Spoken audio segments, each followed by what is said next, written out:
Ikhwan Ahwat sekalian, khususnya teman-teman sejawat semua dari Fakultas Kedokteran Universitas Padjadjaran Angkatan 99. Alhamdulillah ya, hari ini Ahad tanggal 14 November 2021 kita kembali dipertemukan oleh Allah Subhanahu wa taala dalam rangka menuntut ilmu. Kajian ini merupakan kajian rutin yang dilakukan oleh keluarga muslim Fakultas Kedokteran 4 Angkatan 99 setiap 2 minggu sekali insya Allah seperti itu. Karena ini adalah bagian dari komitmen kami sebagai Muslim 99 insya Allah ya, agar kita punya bekal, kita punya ilmu untuk menghadapi hidup yang mungkin tidak lama lagi ya insya Allah ya. Dan insya Allah tim materi ini membuat materi-materinya ini beruntun seperti sebuah rangkaian ya. Ada benang merahnya. Waktu itu kita juga pernah bicara tentang umur ya, kita sudah 40, tinggal 20 tahun lagi kalau sampai dan seterusnya. Dan untuk memperoleh akhir yang baik ya, dan insya Allah untuk memperoleh husnul khotimah kita tentu perlu bekal-bekalan. Salah satu bekalnya adalah ilmu seperti itu. Karena itu ilmu adalah yang paling utama sebelum amal. Rasulullah pun bersabda bahwa ilmu dulu baru amal. Kalau kita tidak punya ilmu atau kita masih kurang dalam berilmu, maka bisa jadi amalan kita masih belum sempurna. Mungkin seperti itu. Dan insya Allah hari ini kita kembali bertemu dalam rangka menuntut ilmu. Ikhwafillah sekalian, ketika kita semua sedang berkumpul menuntut ilmu, maka inilah bagian dari jihad kita sebagai muslim ya, terutama sebagai dokter seperti itu. Karena di dunia kedokteran kita sama-sama tahu bahwa ilmu itu adalah yang utama sebelum kita melakukan praktek kedokteran. Teman-teman sekalian, sambil menunggu Ustadz nih ya, hari ini kita akan membahas kembali tentang kodo dan kodar ya. Sebagai pembuka, saya coba membacakan sebuah hadis arba'in nih, pasti teman-teman semua nih sudah sudah banyak yang hafal mungkin ya, kalau saya sendiri sih belum nih. Hadis yang keempat ini dari dari Abdullah bin Mas'ud radhiyallahu an. Beliau berkata, saya langsung saja ya bahasa Indonesianya, bahwa manusia ini sesungguhnya setiap kalian dikumpulkan penciptaan berut, ini artinya selama 40 hari, jadi mani dulu 40 hari, kemudian berubah menjadi darah 40 hari kemudian, lalu berubah lagi menjadi segumpal daging. Makanya kan di Islam itu 40, dalam waktu 4 bulan itu kita disuruh berdoa yang baik-baik seperti itu untuk anak yang dikandung. Nah kemudian Allah perintahkan untuk menetapkan 4 perkara ketika malaikat datang kepadanya, yaitu pertama rizki, ajal, kemudian yang ketiga adalah amal, dan yang keempat adalah kebahagiaan atau kecelakaan seperti itu ya. Nah sesungguhnya di antara kalian ada yang melakukan perbuatan ahli surga hingga jarak antara dirinya dan surga tinggal sehasta, akan tetapi telah ditetapkan baginya ketentuan, dia melakukan perbuatan ahli neraka, maka masuklah dia ke dalam neraka seperti itu. Sodaqallahu Rasul. Jadi ini adalah hadis arba'in ya, salah satu yang menguak tentang takdir, kodo dan kodar. Kita sama-sama tahu, dan insya Allah kita akan belajar hari ini kepada Ustadz Nur Ihsan Judullah ya. Ustadznya udah ada ya, aduh punten. Tadi saya kira Ustadznya belum ada. Saya tuliskan sedikit aja, jadi hari ini kita akan belajar dari Ustadz. Mana sih yang dimaksud dengan koda, mana yang dimaksud dengan kadar, mana yang telah ditetapkan oleh Allah gitu ya. Kemudian mana yang takdir itu bisa kita ubah dengan ikhtiar kita. Mungkin nanti Ustadz lebih paham dan lebih jelas. Kita sapa dulu Ustadz. Assalamualaikum warahmatullahi wabarakatuh. Ustadz Nur Ihsan. Waalaikumsalam warahmatullahi wabarakatuh. Waalaikumsalam warahmatullahi wabarakatuh. Alhamdulillah Ustadz. Suara saya muncul? Suaranya jelas terdengar Ustadz. Kemudian gambarnya juga muncul dengan jelas insya Allah. Seperti itu. Insya Allah Ustadz. Ya. Ustadz, saya perkenalkan dulu Ustadz ya. Sebentar Ustadz ya. Silakan. Ya, alhamdulillah telah bergabung bersama kita hari ini ya. Ustadz Nur Ihsan Jundullah LC ya. Tinggal di Gede Bage Ustadz ya. Pendidikan SMA 5 Ustadz. SMA 5 Bandung Ustadz ya. Betul. 5 berapa nih Ustadz? 58.599 apa 52.000 04 Ustaz, 5 berapa Ustaz? Berapa Ustaz? 5 rahasia ya. 5.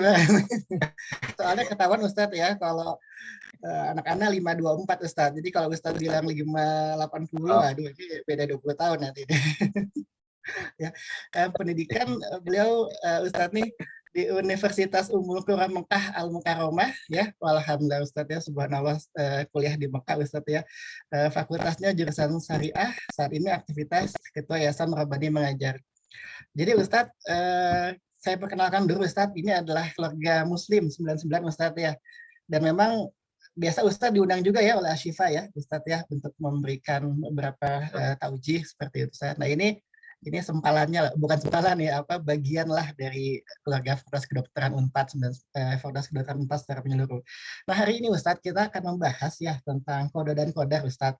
Mudah-mudahan ilmu dari Ustadz bisa kita cermati, kita yakin dan menjadi bekal Ustadz. Jadi ini ceritanya Ustadz, kan kita udah 40 semua Ustadz, udah 40 nih, kita sepakat nih mengumpulin bekal Ustadz, bekal pulang Ustadz gitu ya. Jadi biar ya husnul khotimah, kemudian kita bisa sama-sama ketemu lagi Ustadz, seperti itulah Ustadz ya. Mungkin itu aja, sudah jam 4 juga dan saya sudah menyita waktu. Kita mohonkan kepada Ustadz untuk memulai kajiannya. Tafadhol Ustadz. Baik. A'udzubillahi minasyaitonirrajim. Bismillahirrahmanirrahim. Assalamualaikum warahmatullahi wabarakatuh. Alhamdulillahi rabbil alamin, wassalatu wassalamu ala asyrafil anbiya'i wal mursalin wa ala alihi wa ashabihi ajma'in. Rabbi syrah li sadri wa yassir li amri wahlul 'uqdatam min lisani yafqahu qawli. Allahumma la sahla illa ma ja'altahu sahla wa anta taj'alul hazna idza syi'ta sahla. Allahumma la ilma lana illa ma 'allamtana innaka antal alimul hakim. Allahumma 'allimna ma yanfa'una wanfa'na bima 'allamtana wazidna ilman wa amalan ya rabbal alamin, amma ba'du.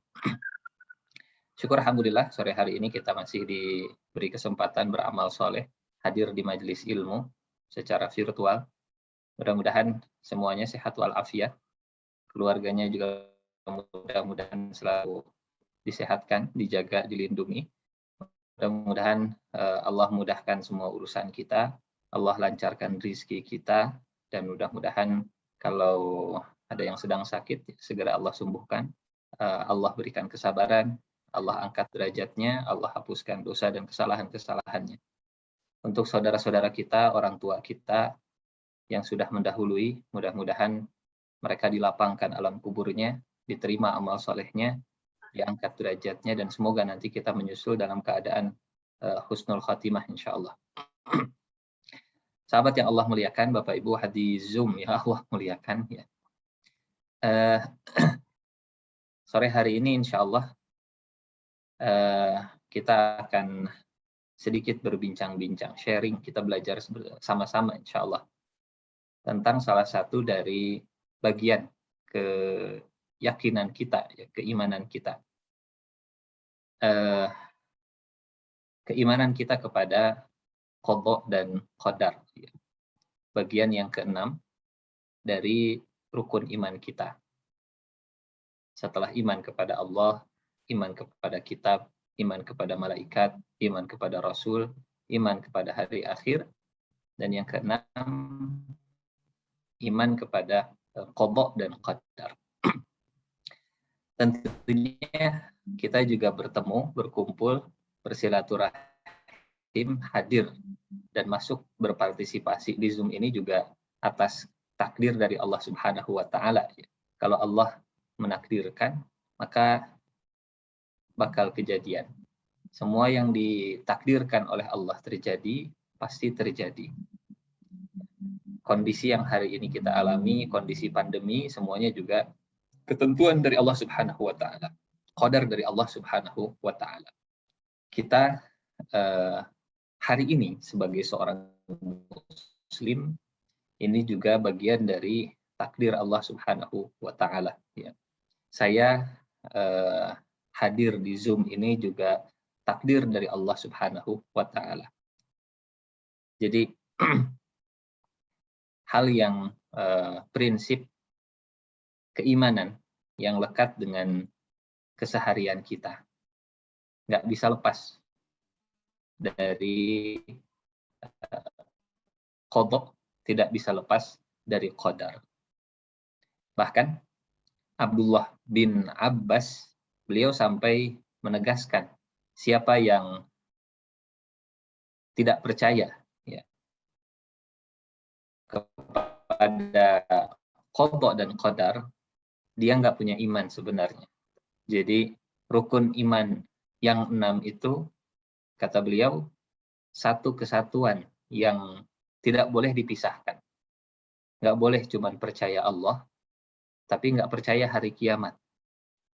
Disebut orang beriman, kalau rukun iman yang 6, semuanya dia yakini.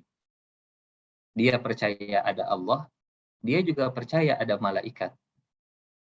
Tidak disebut beriman kalau hanya percaya Allah, tapi nggak percaya malaikat itu ada. Nggak percaya ke Al-Quran. Atau percaya Al-Quran, percaya ke kitab, tapi nggak percaya ke hadis. Ini bentuk dari ketidakpercayaan kepada Rasulullah Shallallahu Alaihi Wasallam. Rukun iman yang 6, kata Abdullah bin Abbas, satu kesatuan yang tidak boleh dipisah-pisahkan. Harus terintegrasi, tidak boleh parsial berimannya, karena keimanan yang parsial atau parsial dalam keyakinan tidak bisa disebut iman yang sebenarnya. Termasuk iman kepada qada, iman kepada qadar. Ya. Bahkan, Bapak Ibu yang Allah muliakan, iman kepada qada dan qadar ini turunan atau erat kaitannya dengan iman kepada Allah Subhanahu wa Ta'ala. Karena satu di antara kekuasaan Allah Subhanahu wa Ta'ala, Allah lah yang menentukan segala-galanya, Allah lah yang mengukur segala-galanya, Allah yang menakdirkan segala-galanya. Bahkan kalau kita sedikit bercerita ya, di dalam Al-Quran tentang orang-orang yang percaya dengan qada dan qadar, bahkan kalau boleh saya ingin menampilkan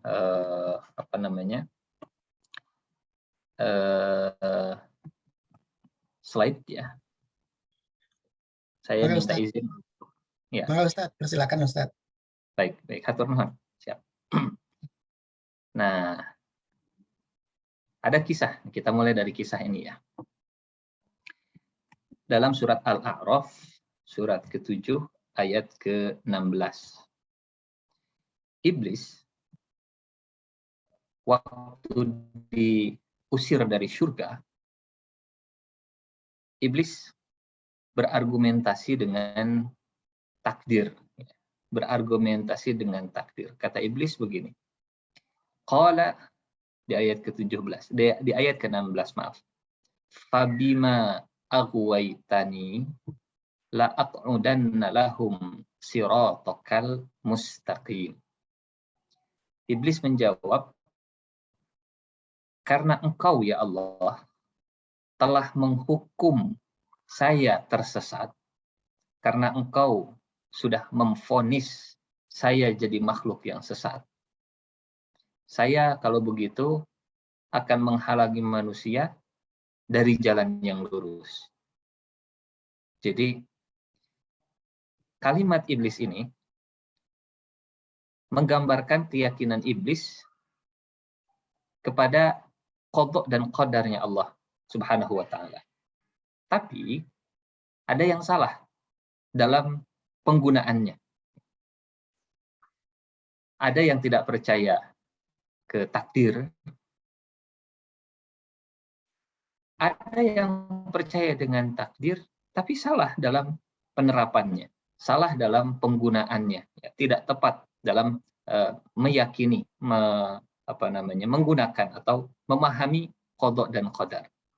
Bapak Ibu yang Allah muliakan, sahabat-sahabat yang Allah muliakan, pemahaman seperti ini yang boleh jadi kemudian disebarkan oleh pasukannya iblis, ya, pemahaman yang menjadikan takdir itu sebagai alasan untuk menyimpang, sebagai alasan untuk menolak tunduk kepada Allah Subhanahu wa Ta'ala.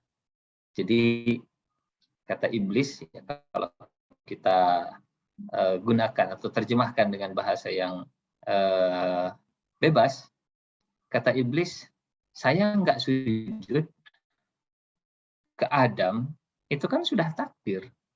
Saya disuruh sujud ke Adam, kemudian saya nggak sujud ke Adam, itu kan sudah takdir. Dari dulu Allah sudah menghukum saya, Allah sudah mencatat saya, memvonis saya sebagai makhluk yang sesat. Ya sudah, gitu. Ini mah takdir saja. Fabima aghwaytani. Karena engkau telah menghukum saya tersesat, karena engkau telah menakdirkan saya sesat, karena engkau sudah mencatat mengqadha saya tersesat, ya sudah. Kalau begitu, saya akan sesatkan juga manusia. Memahami takdir sebagai alasan untuk berbuat kejahatan. Ada orang mencuri, ditangkap. Kenapa mencuri? Takdir. Ada orang korupsi, ditangkap. Kenapa korupsi? Takdir. Ada orang berbuat kemaksiatan, ketangkap, takdir alasannya. Jadi bukan jawaban baru ternyata. Bahkan Al-Quran sudah mengajarkan kepada kita, menyampaikan kepada kita supaya kita waspada, hati-hati. Jangan salah dalam memahami takdir seperti yang difahami oleh punten iblis, ya. Ada lagi pemahaman takdir, kita mulai dari permasalahannya. Nanti kita masuk ke pemahaman, pengertian, definisi dan seterusnya. Ini kasus-kasus. Kasus memahami takdir yang tidak tepat.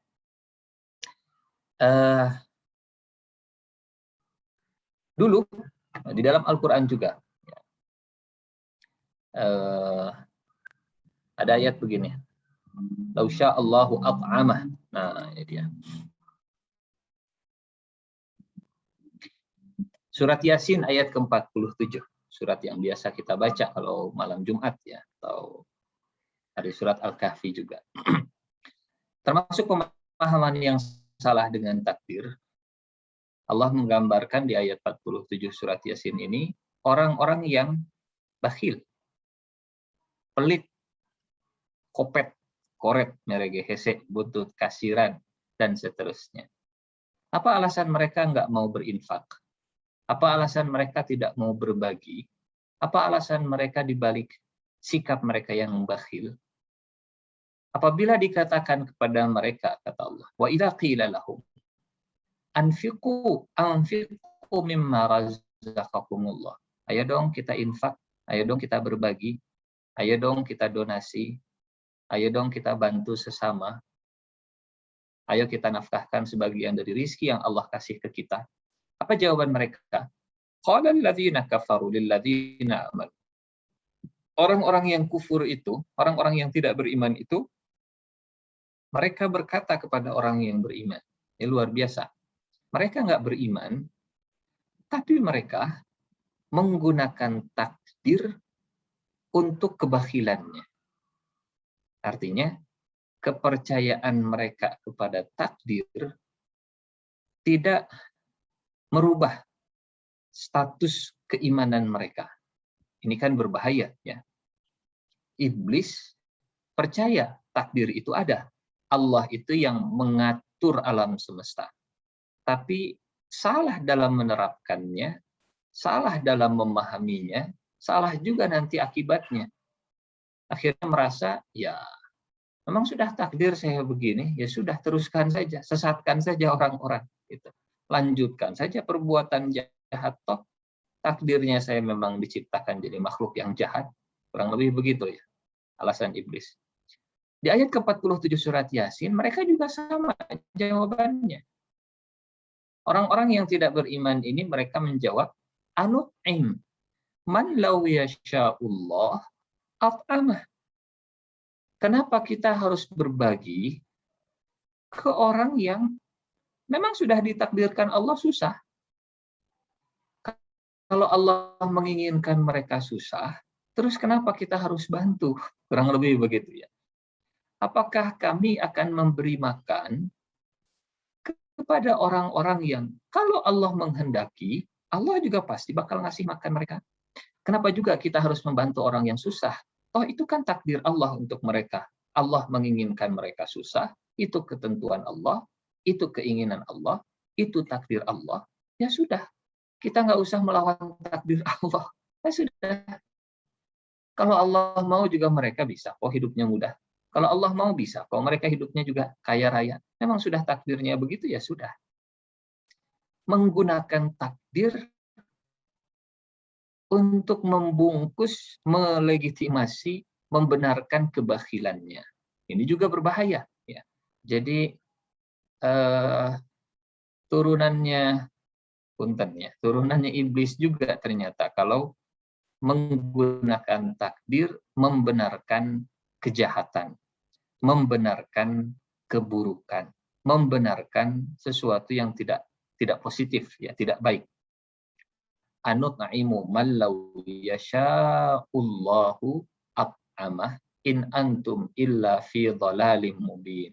Bahkan mereka menyebut orang beriman yang percaya takdir itu ya percaya takdir dengan benar pemahamannya justru dituduh sebagai orang-orang yang tersesat. Masya Allah. Wa idza qila lahum anfiqu mimma razaqakumullah qala alladziina kafaru lil ladziina aamanu anut'imu man law yasha'ullahu at'amah in antum illa fi dhalalin mubin. Di zaman Nabi ada orang yang berselisih, kemudian yang kalah dalam berselisih dia mengatakan hasbunallah, hasbiyallah, wa ni'mal wakil. Cukuplah bagi saya ini Allah. Cukuplah bagiku ini Allah. Dan Allah sebaik-baiknya pelindung. Kalimatnya bagus. Ya. Tapi waktu Nabi mendengar orang tadi mengucapkan kalimat yang luar biasa, hasbiyallah, cukuplah bagiku Allah. Ya. Bahkan jadi lagu ya, cukup bagiku Allah, hasbiyallah. Apa kata Nabi? Innallaha yalumu, kata Nabi, innallaha yalumu alal ajzi. Hai fulan, Allah itu nggak suka kalau kamu bersikap lemah. Allah itu nggak suka kalau kamu bersikap pasrah yang salah. Jadi dia dizolimi dalam persengketaan, kemudian dia kalah, kemudian dia seolah menyandarkan ini semua ke Allah Subhanahu wa Ta'ala. Cukuplah bagiku Allah. Kata Nabi, Allah itu nggak suka kalau kamu jadi orang yang lemah. Innallaha yalumul ajiz. Kalau engkau ingin mengucapkan kalimat hasbiyallah, cukup bagiku Allah, berjuang sampai haknya itu bisa kita dapatkan, sampai semua ikhtiar sudah kita lakukan, sampai semua usaha sudah kita kerjakan, tapi kalau masih kita nggak dapatkan, baru ucapkan hasbiyallah wa ni'mal wakil. Bapak Ibu sahabat yang Allah muliakan, Nabi sedang mengajarkan ke sahabat ini, jangan menggunakan takdir untuk membungkus kelemahan kita. Kalau dalam ayat tentang iblis, jangan membungkus takdir untuk kemaksiatan kita. Kalau dalam surat Yasin, jangan menggunakan takdir untuk membenarkan sifat negatif kita. Dan saya memang dari lahir sudah koret, sudah kopet, sudah bakhil, ya sudah. Kalau Allah takdirkan saya dermawan, pasti saya jadi dermawan. Nah, kurang lebih begitu. Kalau iblis itu membenarkan kemaksiatannya, pembangkangannya atas nama takdir, kalau di surat Yasin membenarkan sifat buruknya atas nama takdir, kalau Rasulullah Shallallahu Alaihi Wasallam melarang sahabat ini membenarkan kelemahan dirinya atas nama takdir. Nah, sahabat yang Allah muliakan, Sebentar, ibu saya telepon. Assalamualaikum. Ini saya menuju ngisi hulanya Zoom hula. Nah, sahabat yang Allah muliakan, Bapak Ibu hadirin rahimakumullah. Sementara di hadis Rasulullah Shallallahu Alaihi Wasallam, Nabi melarang membungkus kelemahan, membenarkan kelemahan dan kekurangan kita dengan alasan takdir. Jadi ternyata tidak tepat kalau kita menggunakan takdir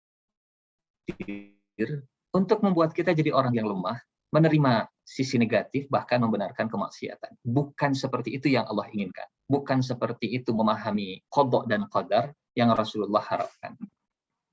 Nah, sahabat yang Allah muliakan, Bapak Ibu hadirin rahimakumullah, Sayyidina Ali bin Abi Thalib. Ali bin Abi Thalib.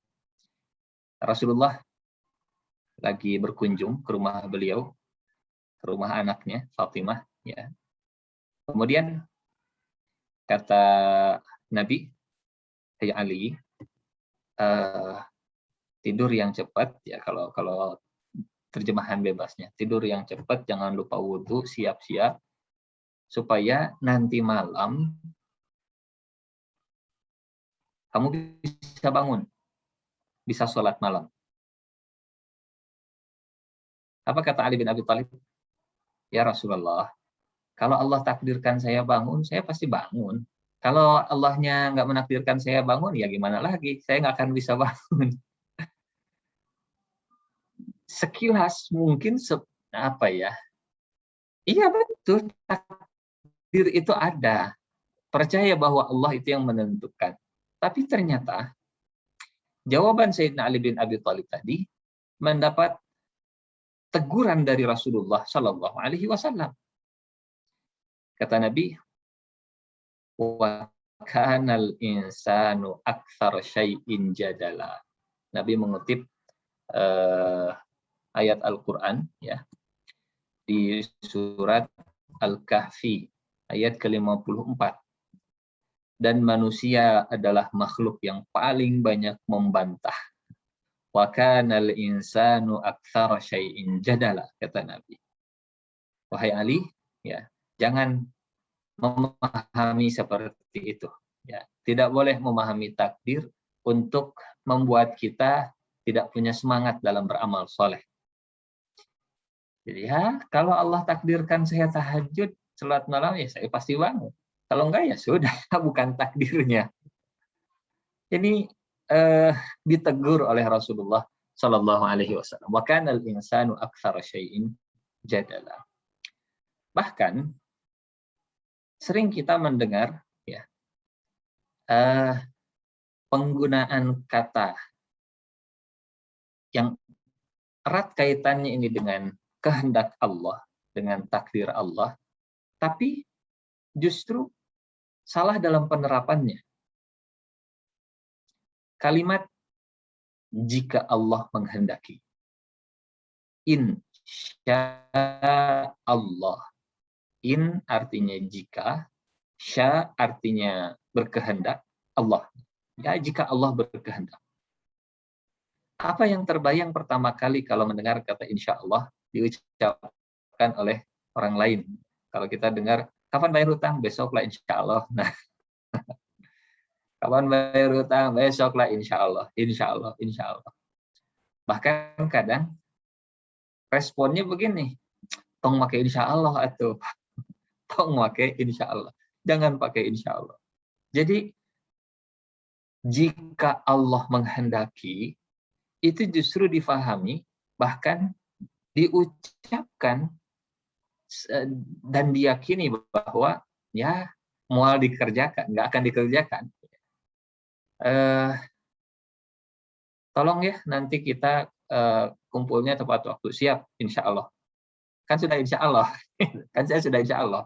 Jadi kalau sudah insya Allah berarti nggak apa-apa dong, gitu, nggak tepat waktu juga, karena Allahnya kan nggak berkehendak saya datang tepat waktu.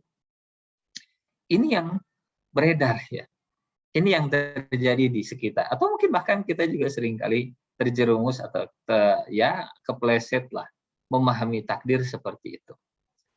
Perintilannya, turunan terkecilnya dari punten ya, dari iblis. Auzubillah min dzalik. Berawal dari iblis yang menggunakan takdir untuk pembangkangannya kepada Allah. Kemudian yang kedua, menggunakan takdir untuk membungkus sisi negatif dirinya. Kemudian yang ketiga, menggunakan takdir untuk membungkus kelemahan dirinya. Yang keempat, menggunakan takdir untuk membungkus ya semangat beramal solehnya. Kalau ditakdirkan ya kita berinfak, kalau enggak ya enggak. Nah, yang kelima, akhirnya nyampe juga ke kita dengan kata insya Allah yang seringkali disalahfahami. Ya insya Allah lah. Kalau Allah menghendaki, kalau enggak ya berarti Allah enggak berkehendak. Dan kita mengucapkannya, kalimat itu juga diucapkan tanpa ada kesungguhan untuk mewujudkan, menjalankan, membayar hutang dan seterusnya. Padahal kalimat insya Allah ya yang Allah ajarkan, kalau kita lihat dalam surat Al-Kahfi, ya, justru kalimat insya Allah itulah yang jadi penguat kita untuk mewujudkan sesuatu di masa depan. Nah, ini dia. Ayat 23 dan 24 surat Al-Kahfi. 23, 24 surat Al-Kahfi. A'udzubillahi minasyaitonirrajim. Wala taqulanna li syai'in inni fa'ilun dzalika ghada illa ayyasha Allah. Wazkur rabbaka idza nasita wa qul asa ayyahdiyani rabbi li aqraba min hadza rasyada. Dan jangan sekali-kali kamu mengatakan tentang sesuatu nanti besok saya selesaikan, kecuali dengan menyebut insya Allah.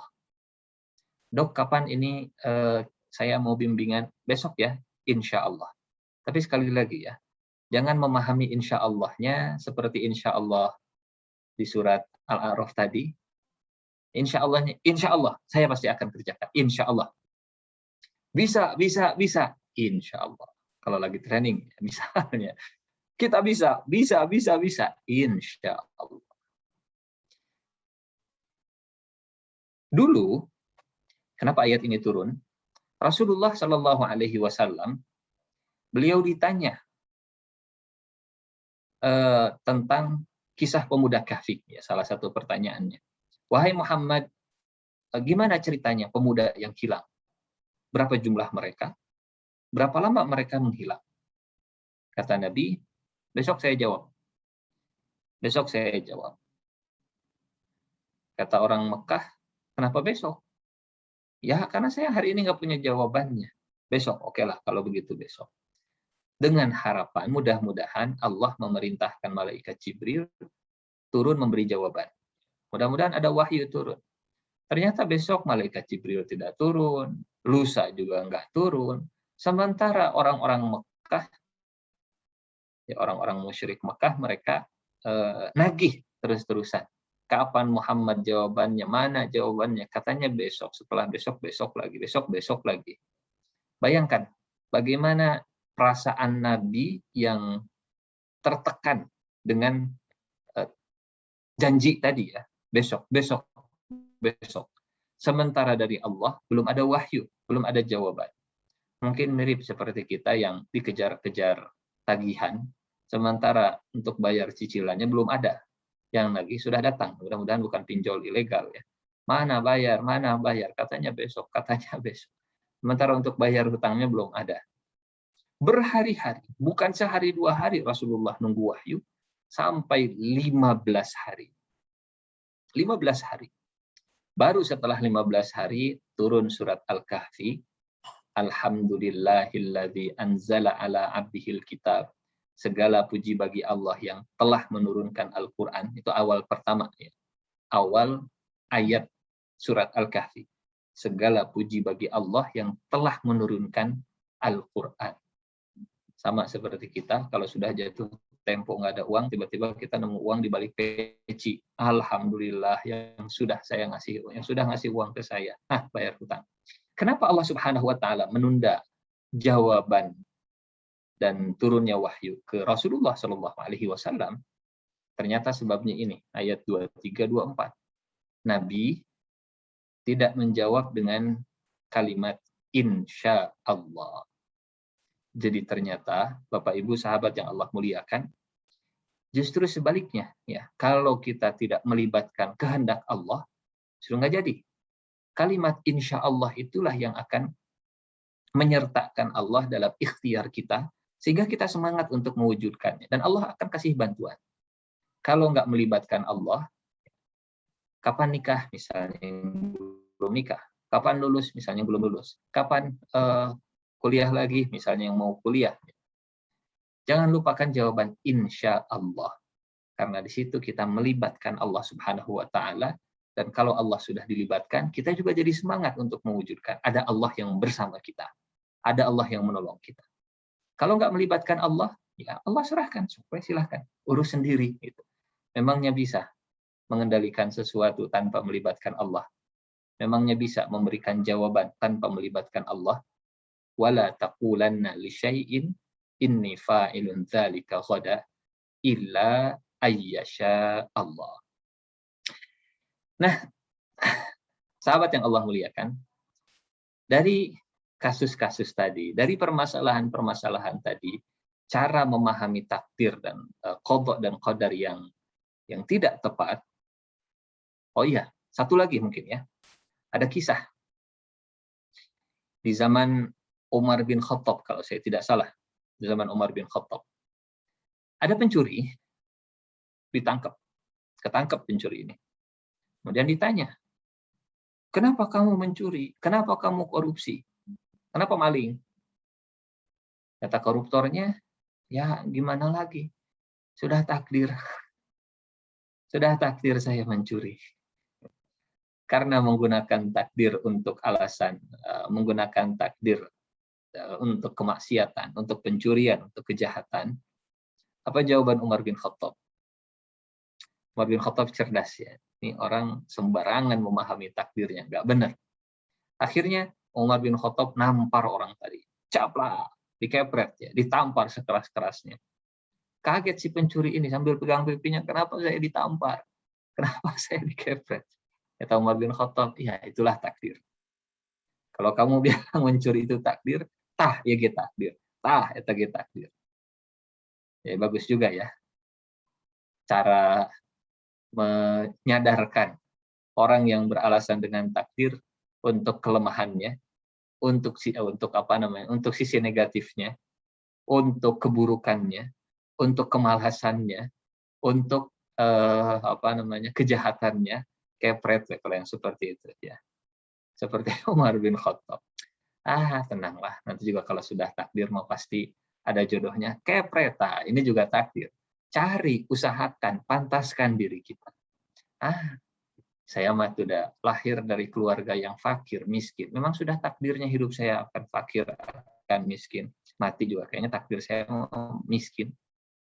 Menggunakan pemahaman takdirnya untuk membungkus ke semangatnya untuk mengubah kondisi. Tampar saja gitu ya, dalam tanda petik lah ya. Jangan terlalu keras juga.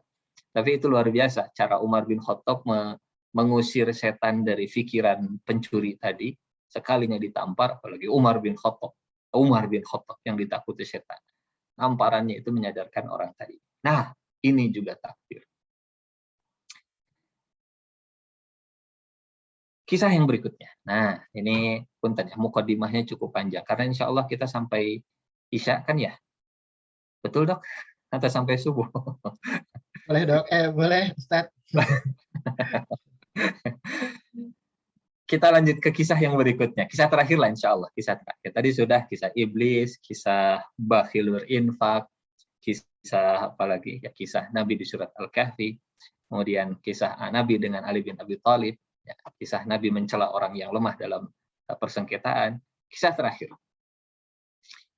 Kisah yang saya yakin ini masyhur ya di awal-awal pandemi kemarin. Waktu Umar bin Khattab berangkat dari Madinah, pergi ke Syam, pergi ke Palestina. Hari ini Syam itu 4 negara lah kurang lebih. Palestina, termasuk Palestina yang terjajah, Lebanon, Suriah, dan Jordan. Itu Syam dulu. Dari Madinah, Umar bin Khattab pergi ke Syam, berkunjung ke sahabatnya dan kaum muslimin, yang waktu itu pimpinannya Abu Ubaidah, pimpinan kaum muslimin di Syam, Abu Ubaidah. Seperti biasa, kalau hari ini mungkin ada ada pasukan perintisnya, ada tim surveinya dulu. Umar bin Khattab berangkat dari Madinah. Di tengah perjalanan, Umar bin Khattab dapat informasi, datang informannya dari Syam. Wahai Amirul Mukminin, wahai Umar bin Khattab, kondisi di Syam hari ini sedang ada wabah, ada ta'un, ya, ada epidemi mungkin ya. Ada epidemi, ada wabah lokal, wabah ta'un amwas namanya. Ta'un amwas. Dan banyak yang jadi korban. Banyak yang meninggal gara-gara wabah ini. Umar bin Khattab di tengah jalan.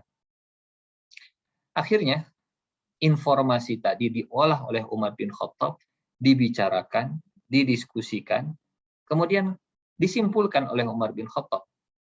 Kalau begitu, saya putuskan kita kembali lagi ke Madinah.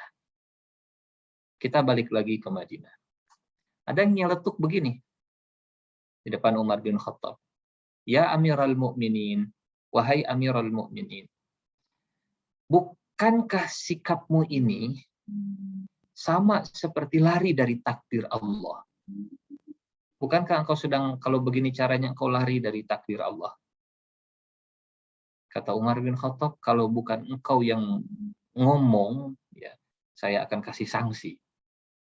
Kata Umar bin Khattab begini, nafirru min qadarillah ila qadarillah. Betul, kita itu lari dari takdir Allah ke takdir Allah yang lain. Kalau kita ke Syam, itu takdir Allah. Kalau kita balik lagi ke Madinah, itu juga takdir Allah. Nafirru min qadarillah ila qadarillah. Jadi Umar bin Khattab mengajarkan kita nggak bisa lepas dari takdir Allah Subhanahu wa Ta'ala. Kalau kita memilih ke Syam dan kita kena wabah, itu takdir Allah. Tapi kalau kita memilih, nah ini bahasanya memilih kembali ke Madinah, kemudian kita terjaga dari wabah, kita sehat, itu juga takdir dari Allah Subhanahu wa Ta'ala. Sana takdir, sini juga takdir. Artinya, kita mulai agak masuk ke tema kita ya. Bapak Ibu sahabat yang Allah muliakan, pemahaman takdir yang begitu utuh yang dimiliki oleh Umar bin Khattab, ini justru mengajarkan kita sikap yang tepat terhadap takdir, memahami takdir yang tepat. Bahwa ada takdir, ada qadar, ya, yang bisa dipilih oleh manusia. Bisa dipilih oleh manusia. Itu sebabnya, kalau dalam bahasa Arab, memilih takdir, itu redaksinya, bahasa Arabnya adalah ikhtiar. Ikhtiar. Kan seringkali ikhtiar itu diterjemahkan usaha ya. Ikhtiaran heula we, diikhtiarin aja dulu. Diterjemahkan ikhtiar itu berusaha. Padahal kalau kita lihat kamus, kembalikan ke makna aslinya, berikhtiar itu artinya memilih sesuatu. Memilih yang mana nih? Mau milih A, mau milih B. Ikhtiar itu artinya memilih. Kita lahir dalam keadaan misalnya bodoh, tidak tahu sama sekali. Kita bisa berikhtiar memilih takdir. Mau memilih takdir tetap bodoh, atau memilih takdir menjadi berilmu. Menjadi berilmu. Bahkan ada hadis Nabi, Ada hadis Nabi begini, ya Rasulullah, apakah berobat itu bisa mengubah takdir? Ini kan menarik ya. Apakah berobat itu bisa mengubah takdir? Kita kena sakit, kita dirawat, apakah berobat, datang ke dokter, minta ya, konsultasi dan seterusnya, apakah berobat itu bisa mengubah takdir? Apa jawaban Nabi? Berobat itu juga termasuk bagian dari takdir. Karena kita boleh memilih. Kalau sakit mau berobat, atau sakit mau didiamkan saja. Pada akhirnya, semua pilihan kita itu nggak akan lepas dari qadarullah. Nggak akan lepas dari qadarullah. Nah, sahabat yang Allah muliakan, Bapak Ibu hadirin yang Allah muliakan, ini pemahaman tentang qadar, pemahaman tentang qada. Sekarang apa bedanya antara qada dengan qadar? Ya, sering kita merangkumnya dengan itu takdir ya. Sering kita tadi ulang-ulang. Itu takdir. Ada qada, ada qadar. Qada ilmu Allah Subhanahu wa taala, ilmu Allah. Ya. Ilmu Allah Subhanahu wa taala di masa azali, masa lalu, kalau kata Rasulullah begini, sebelum alam semesta ini tercipta, Allah sudah mencatat apa yang akan terjadi 50.000 tahun sebelum diciptakan. Jadi urutannya itu 4. Ini mohon maaf, saya nggak pakai slide-nya. Mudah-mudahan bisa tetap dicerna ya. Yang pertama, ilmu Allah. Rukun memahami qada dan qadar. Yang pertama, ilmu Allah. Setelah ilmu Allah, kemudian catatan Allah. Catatan Allah dalam Lauhul Mahfuz. Ilmunya dituangkan dalam catatan Lauhul Mahfuznya. Catatan dalam Lauhul Mahfuz ini kemudian lanjut kepada masyiatullah, ilmullah, kitabatullah, kemudian masyiatullah, kehendak Allah. Ya, apa yang sudah tercatat dalam Lauhul Mahfuz itu kemudian kalau Allah berkehendak, maka yang keempat khalqullah. Allah akan mewujudkannya, Allah akan menciptakannya, Allah akan menampilkannya ke alam nyata. Ilmu, catatan, kehendak, penciptaan. Ilmu ini qada. Qada dari Allah Subhanahu wa taala yang hanya diketahui oleh Allah Subhanahu wa taala. Hanya Allah yang tahu qada dari alam semesta seperti apa, qada saya seperti apa, qada Bapak Ibu seperti apa, ini hanya Allah yang tahu. Ilmu Allah yang kemudian, kalau bahasa manusia, dituangkan dalam pencatatan di Lauhul Mahfuz, kapan Allah berkehendak, maka yang ada di catatan itu kemudian akan diciptakan. Nah, dari mulai kehendak dan penciptaan, itulah yang kemudian kita sebut qadar. Jadi kalau tadi 4, 2 itu di bawah qada, 2 di bawah qadar. Kalau qada itu mungkin bahasa manusia ini ya, mudah-mudahan saya tidak salah. Perencanaannya kalau dalam POAC mungkin ya, perencanaannya, POAC-nya, perencanaan, ilmu dan pencatatan. Kemudian kalau qadar itu kehendak untuk wujud jadi kenyataan. Masyiatullah dan khalqullah. Ada kehendak Allah, maka setelah itu juga ada wujud nyatanya di alam semesta. Jadi qada, qadar. Qada ilmu dan pencatatannya, qadar kehendak dan pewujudannya. Mudah-mudahan bisa ditangkap ya perbedaan antara qada dengan qadar. Nah, sahabat yang Allah muliakan, Bapak Ibu hadirin yang Allah muliakan, semua yang sudah terjadi, semua yang kita alami hari ini kita sebut qadar atau bahasa lainnya takdir. Bahasa lainnya takdir. Sementara semua yang belum terjadi, yang belum ada kehendak dari Allah untuk mewujudkannya, masyiah dan khalqunnya belum ada, hanya Allah yang tahu tentang qadanya. Sehingga antara qada dengan qadar itu nggak bisa dipisahkan. tidak jadi qadar kalau sebelumnya belum ada qadha. Dan kalau sudah jadi qadha, untuk sampai terwujud itu nanti namanya jadi qadar. Qadha sebelumnya, qadar saat terwujudnya. Ya, sebelum saya tahu misalnya saya akan hadir bersilaturahim, ikut partisipasi di acara kamus ini, hanya Allah yang tahu. Itu qadha Allah Subhanahu wa taala di masa lalu, di masa azali. Tapi setelah hari ini jam 16.39 saya bersilaturahim dengan Bapak Ibu semua, ini sudah masuk jadi qadarullah karena Allah sudah berkehendak dan akhirnya jadi kenyataan. Kalau dan saya juga bisa memilih, Bapak Ibu juga bisa memilih, hadir nggak ya, berpartisipasi nggak ya. Gitu. Kalau misalnya dulu yang ngontak saya Dr. Atia Mahdaya, kalau misalnya saya memilih, mohon maaf dok, sepertinya saya nggak bisa, itu juga qadarullah. Itu juga qadarullah. Hari ini saya bersilaturahim, ini juga qadarullah. Nah, sahabat yang Allah muliakan, ini perbedaan antara qadha dengan qadar. Ya. Dalam qadar kita bisa memilih, berikhtiar, mau qadar yang mana, mau takdir yang mana yang akan kita pilih. Memang ada beberapa qadha Allah yang kemudian jadi qadar yang kita nggak bisa milih. Sama sekali kita nggak punya pilihan. Kita nggak bisa berikhtiar. Kita nggak bisa milih sama sekali nih.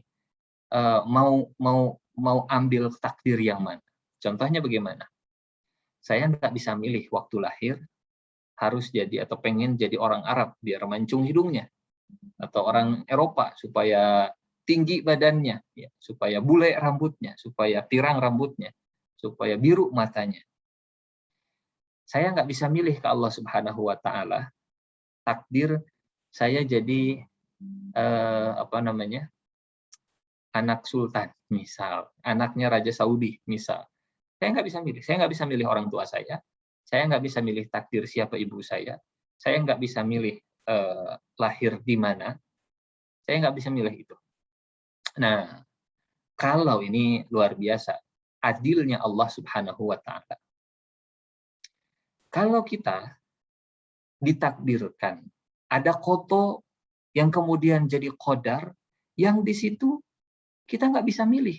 Tapi itu terjadi ke kita. Itu kejadian kepada kita. Maka Allah tidak akan menghisab hal tersebut. Contoh misalnya begini. Di akhirat itu saya nggak akan ditanya, Ihsan, siap ya Allah, kenapa hidungnya pesek? Nggak akan ada pertanyaan begitu. Kenapa kulitnya hitam? Kenapa badannya pendek? Ya, nggak bisa. Nggak bisa ditanya. Karena saya nggak bisa milih. Kalau boleh milih sih, lahir pengen hidungnya rada mancung, dan seterusnya. Gitu. Karena kita nggak bisa milih, maka di akhirat kita juga tidak akan dimintai pertanggungjawaban untuk hal tersebut. Kapan kita dimintai pertanggungjawaban? Kalau kita bisa melakukan pilihan. Semua pilihan-pilihan itulah nanti yang akan dipertanggungjawabkan di akhirat. Yang nggak bisa milih, kita nggak akan dimintai pertanggungjawabannya. Misal, ya, ada bayi lahir dari lingkungan atau orang tua yang bukan muslim. Itu nggak akan ditanya di akhirat. Kenapa waktu lahir kenapa bayinya nggak muslim? Kenapa anak-anaknya nggak jadi anak muslim? Nggak akan ditanya. Karena dia nggak punya pilihan. Tapi setelah dia dewasa, setelah dia akil baligh, setelah dia punya kesadaran, pemikiran, Allah pasti akan bertanya, "Hai fulan, untuk apa kau gunakan matamu?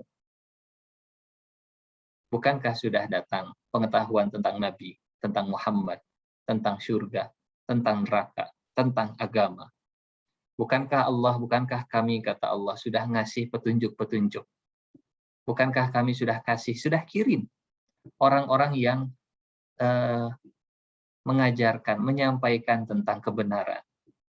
Apa yang kau pilih waktu ada yang ngasih nasihat? Waktu ada yang ngajak kebaikan? Apa yang kau pilih? Pilih ikut atau pilih menolak? Nah, pilihan-pilihan itulah, pilihan takdir, ya mau memilih takdir yang mana? Takdir benar, takdir salah, pilihan itulah yang kemudian akan dipertanggungjawabkan. Ya, akan dihisab nanti di akhirat. Jadi tadi kita cerita kasus-kasus, permasalahan, pemahaman yang tidak tepat terhadap takdir. Kemudian yang kedua, perbedaan antara qada dengan qadar. Nah, yang ketiga, ada juga takdir atau qada dan qadar yang memang kita nggak bisa milih sama sekali. Tapi itu tidak akan dihisab oleh Allah Subhanahu wa taala di akhirat kelak. Yang akan dihisab, yang akan dimintai pertanggungjawaban adalah yang bisa kita pilih, yang bisa kita ikhtiarkan, yang bisa kita yang bisa kita pertanggungjawabkan adalah yang bisa kita ikhtiarkan. Nah, bagaimana sikap kita terhadap takdir yang memang ini di luar pilihan kita? Jadi ada dua sikap kita. Ke takdir yang memang bisa kita pilih, dan ke takdir atau qada dan qadar yang tidak bisa kita pilih. Sahabat yang Allah muliakan, di surat Al-Hadid, kita lihat.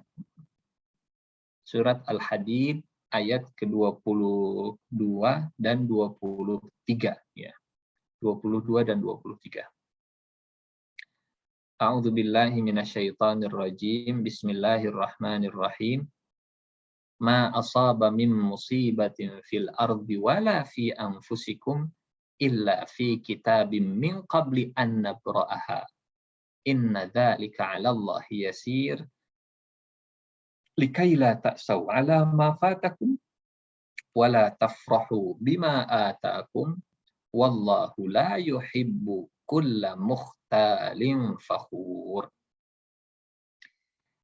Tidak ada bencana yang menimpa di muka bumi atau yang menimpa diri kita sendiri, melainkan semuanya sudah tertulis dalam kitab, dalam Lauhul Mahfuz. Yang tertulis itu qada, yang kejadiannya itu qadar. Ya, tadi kita sampaikan. Ada ilmullah, kitabullah, masyiatullah, khalqullah. Diketahui, dicatat, dikehendaki, dan diciptakan. Tidak ada satu bencana pun yang menimpa di bumi dan menimpa diri kita sendiri, melainkan semuanya sudah tertulis dalam Lauhul Mahfuz sebelum kami menciptakannya. Min qabli an nabra'aha. Inna dzalika 'ala Allah yasir. Bagi Allah itu semuanya mudah. Yang demikian itu adalah mudah bagi Allah. Apa tujuan Allah mencatat takdir? Apa alasan, apa hikmahnya Allah Subhanahu wa taala merancang, ya, kalau bahasa manusia mungkin, merancang perjalanan alam semesta ini. Di ayat 23, kami jelaskan yang demikian itu supaya kamu, wahai manusia, jangan berduka cita terhadap apapun yang luput dari kita. Dan supaya jangan terlalu bergembira terhadap apa yang diberikan untuk kita. Dan Allah tidak suka dengan orang yang sombong lagi membanggakan diri. Jadi, stabilitas kejiwaan seseorang itu ternyata dipengaruhi dari keyakinannya terhadap takdir Allah Subhanahu wa taala. Semakin orang benar pemahamannya tentang takdir, semakin stabil emosinya, semakin stabil kejiwaannya. Kalau Allah berikan harta yang berlimpah seperti Qarun, ya, kemudian dia sadar semua ini sudah dicatat oleh Allah Subhanahu wa taala, ya sudah, jangan terlalu bergembira. Nggak usah euforia. Toh Allah yang menakdirkan juga. Allah yang mencatat, Allah yang menghendaki, dan Allah yang menciptakan kenyataan ini jadi milik kita. Harta ini jadi milik kita. Kalau Allah menguji kita dengan kehilangan, Allah mencabut nyawa pasangan kita, memanggil orang tua kita, anak kita, ya, usaha kita misalnya terkendala dengan perekonomian hari ini misalnya, ya, Allah yang menghendaki. Sudah dicatat oleh Allah Subhanahu wa taala apa yang terjadi hari ini. Kondisi pandemi misalnya banyak meruntuhkan atau banyak menghentikan aktivitas perekonomian, tidak sedikit yang pailit, bangkrut, rugi, dan seterusnya. Kalau dikembalikan kepada takdir Allah, ini yang Allah kehendaki, ini yang Allah tentukan, ya sudah. Yang Allah tentukan pasti yang terbaik. Yang Allah inginkan pasti yang terbaik. Jangan terlalu berduka cita terhadap apa yang hilang dari kita, dan jangan terlalu bergembira dengan apa yang diberikan Allah kepada kita. Nah, sahabat yang Allah muliakan, Bapak Ibu hadirin yang Allah muliakan, adapun ya sikap yang kedua atau hikmah yang kedua tentang pemahaman takdir ini, kita akan bersikap lebih hati-hati. Hati-hati. Ya, kalau yang pertama ini menenangkan hati, kita lebih apa kata anak muda sekarang, santuy lah ya. Jadi orang kaya, ya Allah yang menentukan kok. Jadi orang yang kemudian diuji, ya Allah sedang menguji, Allah sudah mencatat peristiwa ini. Jadi semuanya dikembalikan ke Allah, semuanya sudah tercatat, semuanya sudah ada skenarionya. Kita terzolimi misalnya, dan apa namanya, atau bukan terzolimi, kalau terzolimi ini kondisi yang kita bisa membela diri. Ini musibah konteksnya. Musibah yang di situ kita nggak punya pilihan untuk menghindar darinya. Kecelakaan yang kita nggak punya, kita lagi jalan di tol, kecepatannya normal, 60, 80, atau 80 sampai 100, tiba-tiba ditabrak dari belakang. Kita sudah maksimal ikhtiar untuk ya taat aturan semaksimal mungkin. Tiba-tiba ditabrak dari belakang. Ada kontainer ngebut, remnya blong, nabrak kita dari belakang, dan mobil akhirnya rusak. Kata Allah, likaila ta'sau ala ma fatakum. Qadarullah, ya Allah yang sudah menakdirkan. Allah yang sudah mencatat peristiwa ini. Qadarullah wa ma syaa fa'al. Ini sudah takdir Allah, ketentuan Allah, dan Allah berkehendak untuk segala-galanya. Untuk satu peristiwa yang kita musibah, yang memang kita nggak punya apa namanya, campur tangan di situ untuk mengubah atau menolaknya. Ma asaba min musibatin fil ardi wala fi anfusikum illa fi kitabim min qabli an nabra'aha inna dzalika 'ala Allahi yasir. Ini penyikapan kita terhadap takdir yang memang mubrom ya. Mubrom itu artinya kita nggak punya campur tangan di sana. Dan kita ya nggak akan dihisab nanti di akhirat. Kalau kita lagi bawa kendaraan, misal, atau kita sudah ikhtiar semaksimal mungkin, kita sudah kunci mobil, kita sudah kunci garasi, kita sudah kunci pagar, ya kita sudah pasang alarm di rumah, tapi ternyata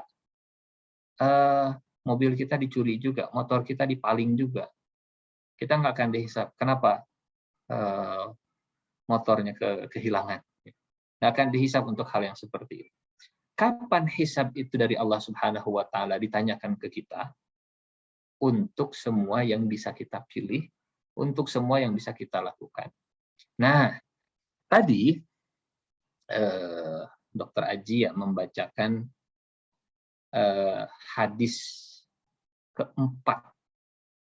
Hadis keempat, Arba'in Nawawi dari Abdullah bin Abbas, betul ya, Abdullah bin Abbas. Bagaimana kita menyikapi hadis ini? Karena di hadis itu Rasulullah Shallallahu Alaihi Wasallam beliau menegaskan di umur 4 bulan setiap orang itu sudah ditulis, bahkan sudah ada qadha-nya, ya sudah ditulis nasibnya, rizkinya, ajalnya, bahkan ending hidupnya, surganya dan nerakanya. Gitu. Allah sudah tahu ya, di masa yang lalu Allah sudah tahu. Sebelum diciptakan manusia, Allah sudah tahu. Si fulan itu endingnya bakal kemana, si fulan itu endingnya bakal kemana. Nah, bagaimana menyikapi hadis tadi? Kalau menyikapi ayat ini, insya Allah saya kira jauh lebih mudah untuk kita pahami. Tinggal mengamalkannya saja yang butuh usaha ya, yang butuh usaha. Tidak euforia berlebihan, nggak perlu sedih berlebihan dan nggak perlu senang juga berlebihan, santai saja. Ini bikin pemahaman terhadap takdir itu membuat jiwa kita lebih stabil. Bagaimana menyikapi hadis yang tadi? Urusan surga dan urusan neraka, urusan ajal, urusan takdir, urusan rizki di dunia. Nah, Bapak Ibu sahabat yang Allah muliakan, sahabat mendengar hadis ini dan hadis-hadis yang senada, ada yang kemudian bertanya ke Rasulullah SAW, wahai Rasulullah, kalau memang ending setiap orang itu Allah sudah tahu, kayaknya kita nggak perlu beramal ya Rasulullah. Kayaknya kita nggak perlu bekerja. Kayaknya kita nggak perlu nggak perlu beramal. Toh Allah juga tahu ujung-ujungnya kita bakal kemana. Bukan begitu ya Rasulullah. Sudahlah kita bersandar ke takdir saja. Kayak tadi ya, sudah takdir begini kok. Ya Rasulullah, kalau setiap orang sudah diketahui oleh Allah endingnya, surga dan nerakanya, kenapa kita nggak bersandar ke takdir saja dan kita tinggalkan amal? Kata Rasulullah,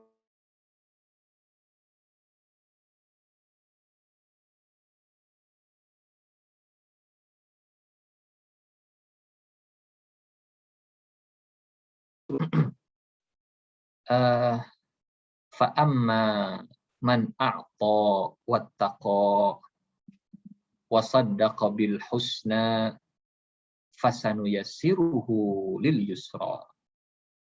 Kata Nabi, adapun orang yang berinfak dan bertakwa, beramal dan bertakwa, tangannya memberi dan hatinya bertakwa, ya, antara hati dengan fisiknya sinkron. Fa'amma man a'ta wattaqa wasaddaqa bil husna, dan dia percaya ada pahala yang terbaik yang akan Allah berikan dari amalnya, dari infak, dari sedekahnya. Kata Allah, fasanuyassiruhu lil yusra. Jalan yang mudah. Maksudnya bagaimana? Justru amal soleh kitalah yang akan mempermudah jalan kita menuju ke surga. Memahaminya mungkin begini, kalau urusan surga neraka.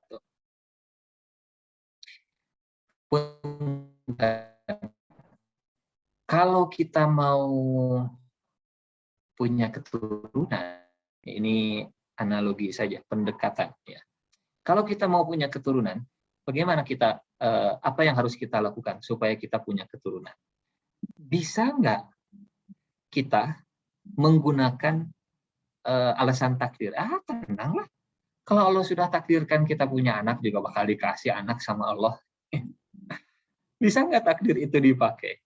Kalau Allah mau juga kita, ya, kalau Allah berkehendak saya hamil, nanti saya juga bakal hamil. Walaupun saya nggak nikah, walaupun saya nggak berhubungan suami istri, kalau Allah berkehendak, saya bisa kok punya anak.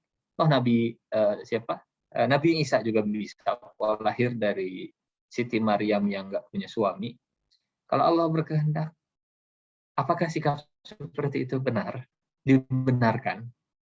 Kalau punya kalau Allah berkehendak, saya juga bisa nanti jadi dokter. Saya punya ilmu dokter, ya nggak perlu belajar, nggak perlu kuliah.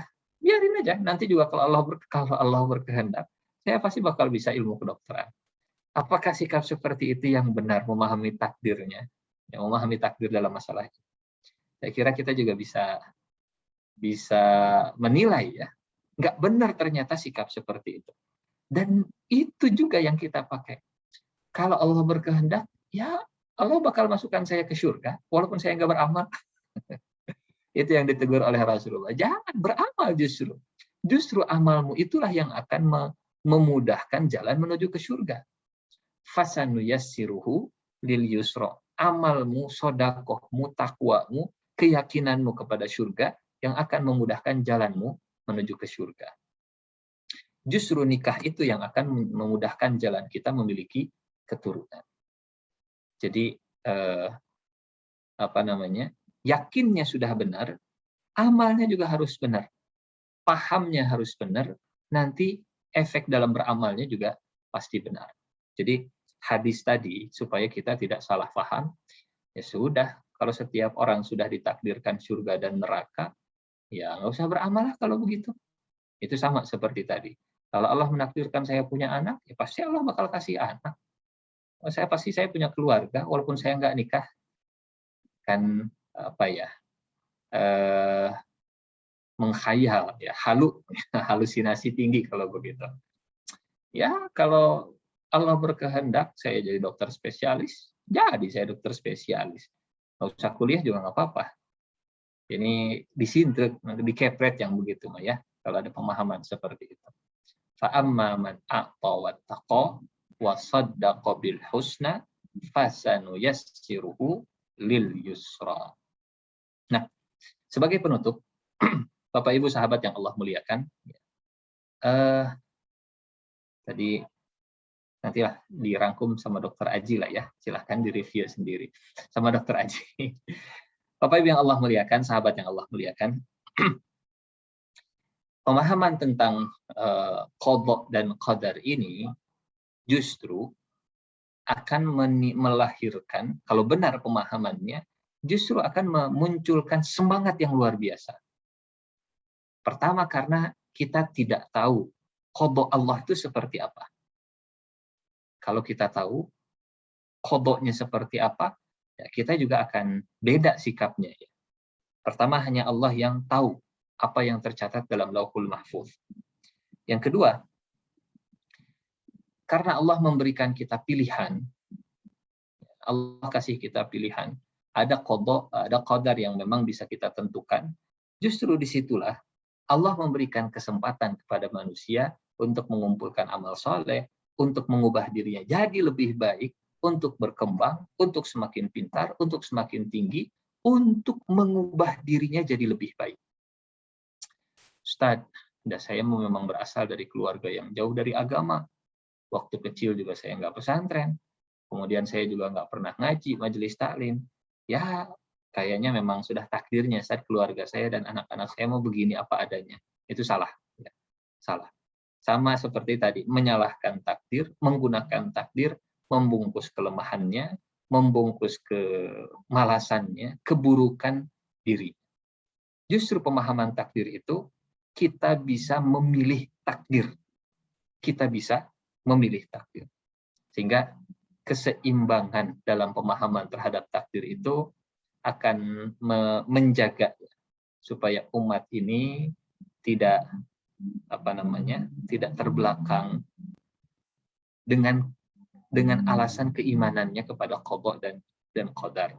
Memang Indonesia mah sudah ditakdirkan jadi negara terbelakang ya, sudah gimana lagi? Oh, bahaya itu kalau begitu. Memang ya bangsa kita mah sudah ditakdirkan jadi mentalnya inlander seperti ini, itu berbahaya, itu berbahaya. Justru memahami qadha dan qadar yang benar akan memperbaiki keadaan, memperbaiki kondisi, dan mengantarkan kita, kalau bahasa Al-Qur'annya, fasanuyassiruhu lil yusra. Akan membuat kita dimudahkan oleh Allah menuju jalan yang terbaik.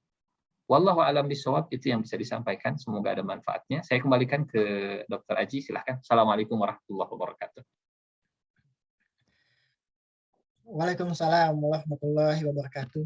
Jazakallah Ustadz atas pemaparannya. Wah, ini panjang Ustadz ya, dan banyak ya Ustadz Nur Ihsan Junullah ya tentang qadha dan qadar. Tapi pada intinya memang tadi Ustadz memaparkan ada dua Ustadz ya, ada qadha yang berisi ilmu dan catatan ya. Ilmu itu qadha, catatannya itu di Lauhul Mahfuz. Jadi sudah ditetapkan oleh Allah ya, jauh sebelum penciptaan langit dan bumi. Kemudian ada juga yang disebut dengan qadar. Qadar maksudnya. Qadar itu adalah kehendak dan penciptaan itu sendiri Ustadz ya. Seperti itu. Kemudian yang kedua ada takdir-takdir yang ada qadar yang memang sudah ditetapkan, given istilahnya Ustadz ya, diberikan oleh Allah, misalkan laki, perempuan tadi ya. Kemudian dilahirkan sebagai bangsa apa dan seterusnya. Tapi ada juga takdir-takdir yang memang kita diberikan pilihan Ustadz ya, datang ke pengajian atau tidak ya, kemudian ingin sekolah apa itu bisa dipilih Ustadz, takdir seperti itu ya. Dan sebenarnya pada hakikatnya dalam perjalanan hidup manusia, selain takdir yang telah ditetapkan oleh Allah, berarti kita sedang berjalan dari satu takdir ke takdir yang lain. Seperti itu Ustadz ya mungkin. Nah, baiklah Ustadz, ini ada beberapa pertanyaan. Tadi sudah ada yang ngerasain Ustadz, ini Ibu Dokter Ustadz Dita dari Norwegia Ustadz. Masya Allah. Ya dari Norwegia nih, beliau tadi sudah raisen, kami boleh Ustadz ya berdialog langsung ya. Silakan. Ya. Bu Dokter Dita, silakan Dok. Iya, terima kasih kesempatannya. Assalamualaikum warahmatullahi wabarakatuh. Waalaikumsalam warahmatullahi wabarakatuh. Silakan Dok. Iya, kebetulan ini masih berhubungan dengan pandemi ya. Mungkin juga sudah mendengar kalau di beberapa negara Eropa sekarang karena dianggap vaksinasi sudah banyak, full gitu, termasuk Norwegia sendiri sebenarnya sudah angkat semua restriksi, jadi udah kembali hidup seperti sebelum pandemi. Alhamdulillah. Ya, alhamdulillah ya. Tapi kami ini ada pertanyaan karena kebetulan ya kami kan di bidang kedokteran ya, jadi kami paham sekali kalau vaksin ini bukan segalanya dan banyak juga kasus yang sudah full vaksin masih menularkan ke orang, masih bahkan ada yang sakit dirawat dan sampai meninggal juga yang sudah di full vaksin di sini. Di anak-anak juga di bawah 12 tahun belum divaksin. Tapi karena peraturan pemerintah sudah membebaskan, jadi sebagian Muslim di sini sudah mulai kumpul-kumpul lagi pengajian gitu juga kan, dan tanpa masker dan tanpa jaga jarak. Nah, menurut kami ya pribadi ini keluarga atau ya mungkin sebagian tenaga kesehatan Norwegia sendiri juga berpikir ini sebenarnya belum cukup aman gitu kan. Jadi kami pribadi keluarga masih membatasi kontak dengan ya tidak kumpul-kumpul dulu. Nah, sering kami menganggap ini tuh ikhtiar kami gitu, supaya kalaupun kami kuat, insya Allah amin nggak ketularan atau nggak sampai berat, kami nggak mau jadi media yang menularkan ke yang lain gitu kan. Dan kami kadang-kadang tuh dapat tanggapan, oh kenapa begitu ya mikirnya ya kan, baiknya pikir positif dong kan, hidup mati tuh sakit di tangan Allah takdirnya, artinya ya nggak apa-apa lah kumpul-kumpul, toh pemerintah sudah membolehkan gitu kan. Jadi ini kami jadi agak galau gitu kan, apakah sikap kami ini benar atau karena menurut kami itu ikhtiar seberapa sih, jadi menurut kami apakah level ikhtiar itu harus memang apakah memang sikap kami sudah benar, karena kalau kami mikirnya untuk menerima takdir itu kalau kami udah ikhtiar seperti ini tapi nauzubillah kena juga ketularan, ya sudah itu baru kami tawakal kan. Orang-orang suka bilangnya menurut kami memang yang aturan sekarang tuh belum cukup, dan memang sekarang malah kejadiannya mungkin sudah dengar juga bahwa Eropa sekarang jadi epicentrum lagi akibat banyak yang angkat restriksi dan sebagainya, dan belum juga ada pembatasan gitu. Jadi masih dibiarkan seperti ini dengan malah digalakkan ayo vaksin booster dan segala macam, tapi itu kan butuh waktu. Jadi kami masih ya play safe lah istilahnya dengan nggak mau take risiko gitu kan. Dan kebetulan juga punya anak yang di bawah 12 tahun tidak divaksin. Jadi bagaimana ya pandangan tentang urusan seberapa maksimal ikhtiar kita versus menerima takdir, karena ya itu lingkungan luar yang sudah membolehkan gitu. Jadi apakah sikap kami salah, apa memang kami ini terlalu negative thinking atau tidak menerima itu. Kami ya terima kasih banyak. Ya, makasih Ustadz. Jadi langsung, mungkin atau dikumpulkan langsung ya? Langsung aja Ustadz, satu-satu aja ya. Baik. Bismillahirrahmanirrahim. Bapak Ibu yang Allah muliakan, sahabat-sahabat yang Allah muliakan, kita belajar dari Nabi ya, seperti apa saat beliau menghadapi kematian, atau yang peluang kematiannya itu besar. Saat beliau terjun ke medan perang. Kan peluang kematiannya, apalagi perang zaman dulu itu face to face, dengan pedang, head to head, langsung jarak dekat gitu. Peluang lukanya, peluang kematiannya pasti besar. Pertanyaannya, apakah Rasulullah SAW takut mati? Saya yakin beliau nggak takut mati. Karena janji surga dari Allah itu pasti. Amal soleh beliau juga banyak. Dosa beliau sudah diampuni, nggak ada, bersih ya, beda dengan kita. Surga belum pasti, amal sedikit, dosa banyak, tapi PD-nya luar biasa. Jadi ahli surga pastilah gitu. Tapi ternyata setiap kali Rasulullah masuk ke medan tempur, beliau itu selalu menggunakan baju besi. Beliau itu selalu menggunakan pelindung ya. Bahkan sampai ke kepala juga. Di perang Uhud, pipi Rasulullah itu sampai ketusuk besi ya, besi pelindung kepalanya ya. Ada musuh mukul leher Rasulullah, pipi Rasulullah sampai besinya itu nusuk ke pipi Rasulullah Shallallahu Alaihi Wasallam. Artinya keseimbangan antara siap mati dengan ikhtiar untuk menjaga hidup itu luar biasa seimbangnya. Ya, 100%, bukan 50-50 ya. Kalau 50-50 setengah-setengah. Kalau ini 100-100 gitu. Sampai para sahabat tuh komentar begini. Kalau Nabi sedang berikhtiar, seolah Nabi itu tidak bergantung ke Allah. Tapi kalau Nabi sudah bergantung ke Allah, seolah Nabi itu sudah nggak perlu lagi ikhtiar gitu. Jadi kan bukan 50-50 kalau begitu, 100-100. Jadi kalau sekarang apa pelindung? Mungkin vaksin dan seterusnya ya. 100%. Ini kemungkinan besar kematiannya, apalagi perang, sangat besar. Tapi Nabi tidak takut dengan kematian. Namun Nabi juga pakai, kan kalau sikap ekstrim itu munculnya begini. Ya kalau nggak takut mati, ngapain pakai baju besi? Begitu sikap ekstrimnya gitu ya. Atau sebaliknya. Kalau pakai baju besi, berarti takut mati dong.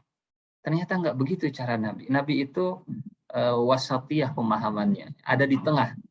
Kalau ekstrim kanan, ekstrim kiri itu bukan metode Nabi. Ya, ekstrim kanan pakai baju besi karena takut. Ekstrim kiri, ya kalau nggak takut lepas baju besinya. Ternyata nggak. Nabi ada di tengah. Nabi tidak takut dengan mati, karena mati sudah diatur oleh Allah. Tapi di saat yang sama, Nabi juga melindungi diri sendiri. Contoh lagi. Nabi itu pasti dijaga oleh Allah. Tapi waktu Nabi hijrah, waktu Nabi pindah dari Mekah ke Madinah, strateginya itu begitu luar biasa, disusun rapi. Mekah itu kalau mau ke Madinah arahnya ke utara.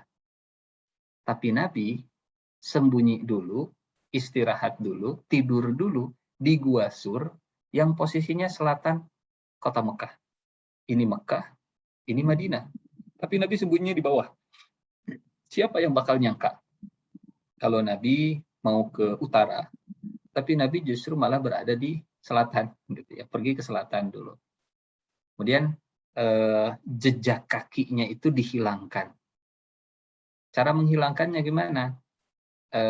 Dengan penggembala domba-domba, mereka ngikutin jejak kakinya Rasulullah Shallallahu Alaihi Wasallam.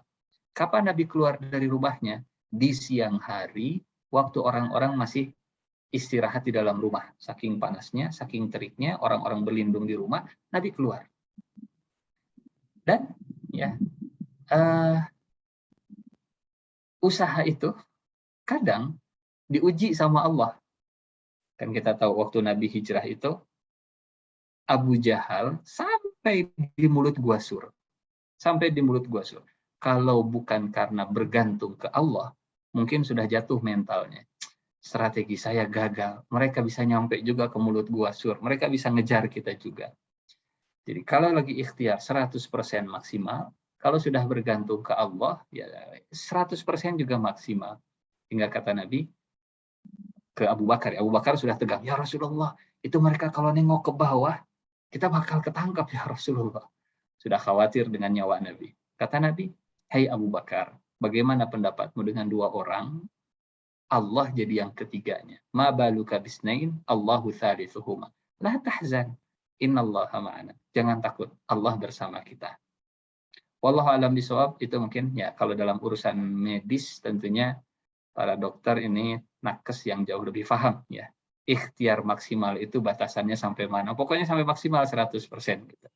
Tanpa kita kemudian menakutkan takdir Allah Subhanahu wa ta'ala. Seperti Nabi lah kurang lebih tadi ya. Bukan karena takut mati, tapi karena memang saya harus berikhtiar 100%. Wallahu a'lam bishawab.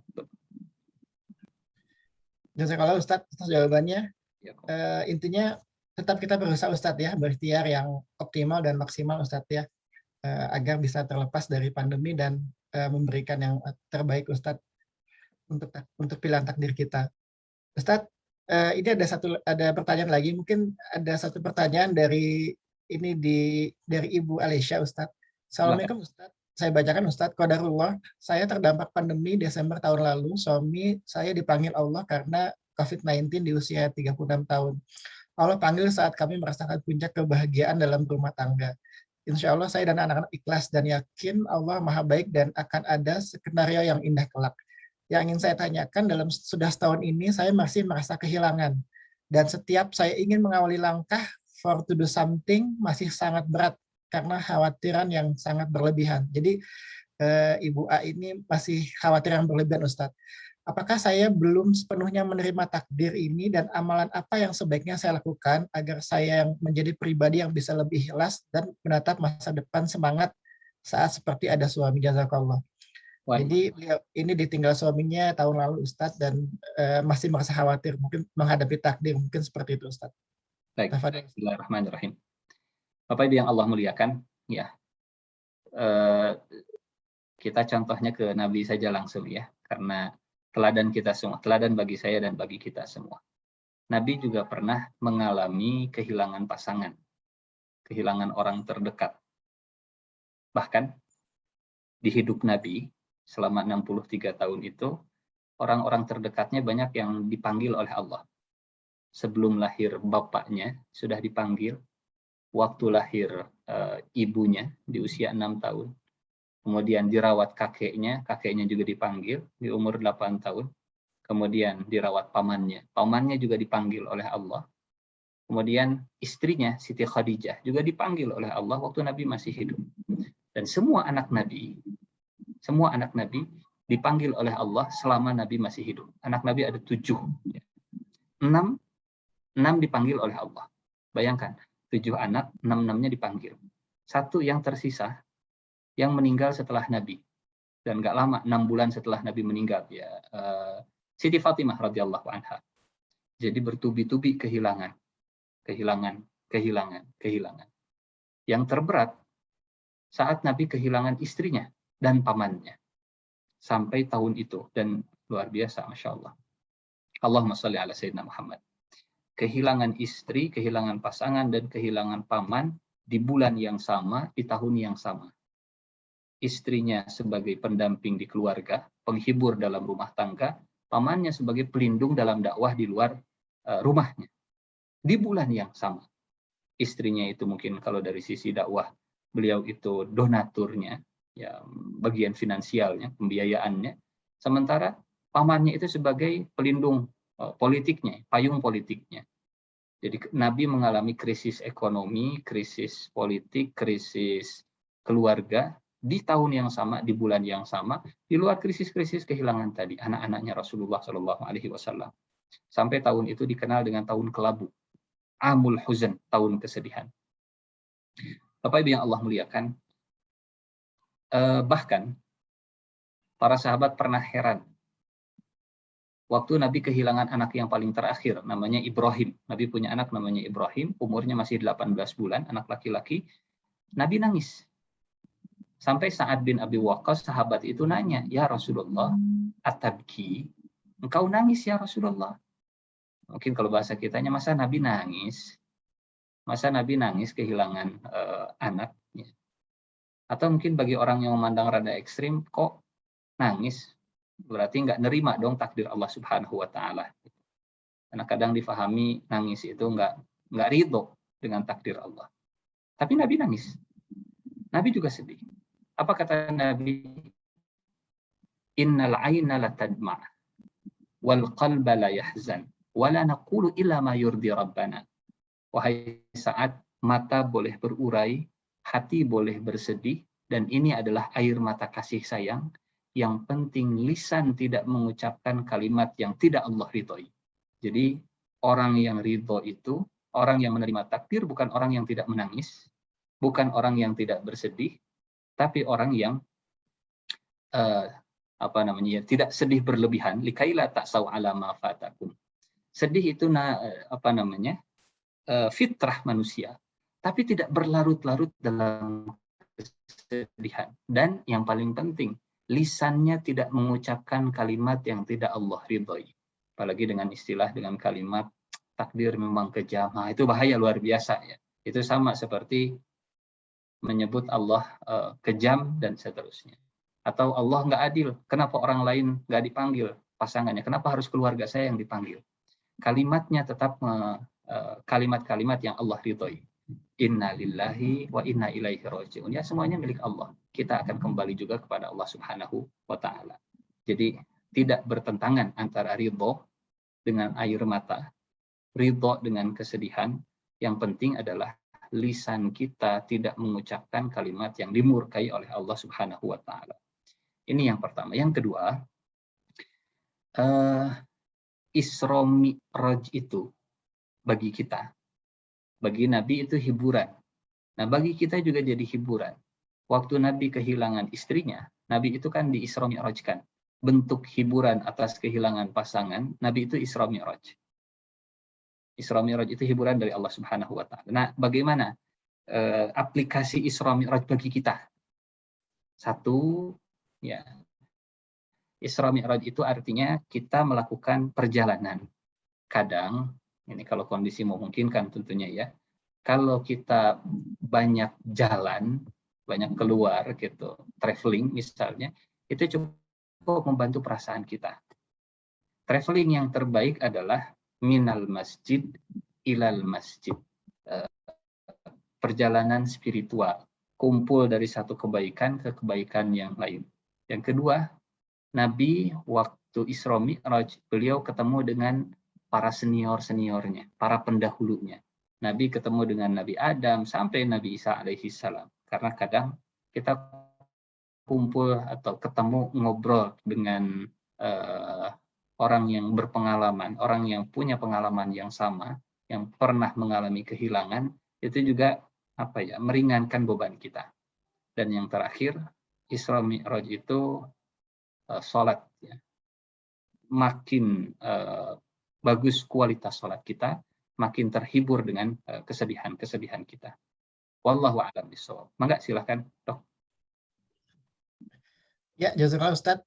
Intinya berbaik sangka kepada Allah Ustadz ya, atas segala yang telah Allah tetapkan kepada kita, dan insya Allah mudah-mudahan jadi ridho Ustadz ya, karena kan kita masuk surga kan karena ridho Allah Ustadz ya, insya Allah. Kalau kita ridho, Allah ridho, insya Allah jadi jalan kebaikan, dan jadi tadi dimudahkan jalannya. Yang kedua mungkin tadi berkumpul dengan orang-orang yang saleh dan baik Ustadz ya, sehingga kita termotivasi untuk berbuat kebaikan dan meyakini bahwa pilihan Allah lah yang terbaik dari takdir-takdir yang telah ditetapkan kepada kita. Dan ini juga sebenarnya Ustadz menjawab pertanyaan dari Ibu Farah Dita ya. Saya bacakan tadi Ustadz ya, beliau menanyakan bagaimana menstabilkan jiwa dalam pemahaman terhadap takdir agar ujian berat menimpa agar tidak zalim dengan diri sendiri. Tadi sudah dijawab Ustadz ya. Saya lanjutkan Ustadz. Ini dari Dr. Hikmat Ustadz. Ini Dr. Hikmat nih, dokter penyakit dalam di Rumah Sakit Pondok Indah Ustadz. Assalamualaikum. Saya bacakan Ustadz. Assalamualaikum. Keindahan kita tidak mengetahui kodo adalah kita berusaha sebaik-baiknya. Pertanyaannya, sekuat atau segigih apa kita mengejar hajat kita? Sampai kapankah kita bisa menerima bahwa keinginan kita tidak sesuai dengan takdir Allah atau apa yang Allah pilihkan untuk kita? Jadi mungkin maksudnya ini sampai sebagai sejauh mana effort kita atau ikhtiar kita, sehingga memang itulah takdir yang Allah pilihkan pada kita Ustadz. Maka dijawab Ustadz seperti itu. Baik, bismillahirrahmanirrahim. Bapak Ibu yang Allah muliakan dan Dr. Hikmat ya, mudah-mudahan selalu sehat. Saat kita menginginkan sesuatu, kalau Nabi mengajarkan kita melibatkan dua hal. Satu namanya istikharah dan yang kedua istisyarah. Kegigihan kita dalam mewujudkan sesuatu itu harus menyertakan dua hal ini, istisyarah dan istikharah. Kata Nabi, ma khaba man istakhara wa ma nadima man istasyara.